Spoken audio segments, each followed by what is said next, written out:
Hi everyone. The third topic in Road to Law JRF is going to be North Sea continental shelf case 1969 International Court of Justice का ये case है.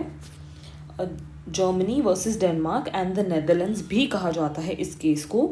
This case in one line was regarding delimitation of areas of continental shelf of North Sea. Okay, तो अब हम इस map के ज़रिए समझते हैं कि बेसिकली यहाँ हुआ क्या था इस केस में. सो नेदरलैंड की boundary you can C it's somewhat like this. Germany ki is like this and Denmark ki is like this.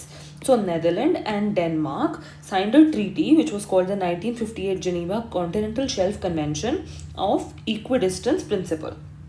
Okay, इन्होंने ये कहा कि बेसिकली ये नॉर्थ सी है, हम यहाँ से जितने भी डिस्टेंस में हैं, जैसे ये आप देख सकते हैं यहाँ बाहर तक जा रहा है, राइट.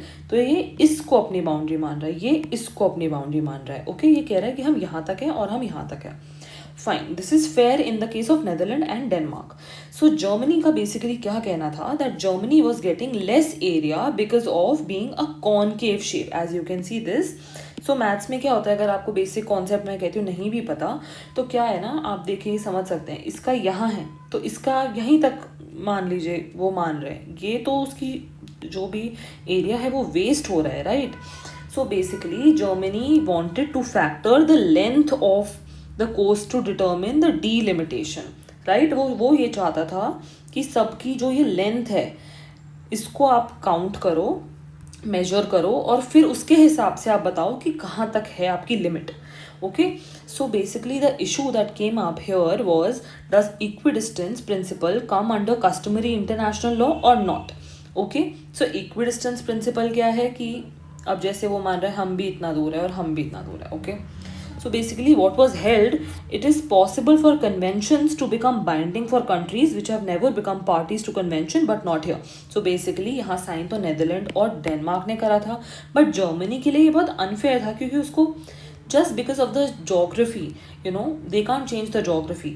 सो उसको जोग्राफी की वजह से कम एरिया मिल रहा था. तो यहाँ पर उन्होंने बोला कि हाँ, इवन तो कुछ केसेस में जहाँ पर ट्रीटी किसी कंट्री ने नहीं भी साइन करी है उनके लिए भी इसेंशियल हो जाता है कि वो अप्लाई हो, but not in the case of Germany. So the decision was in the favour of Germany and this is the reason this is called the North Sea continental shelf case, because ये continental shelf North Sea.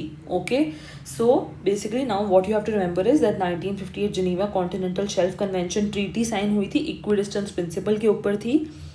Year क्या था, ICJ था. किन countries के बीच में हुई थी, what was it regarding.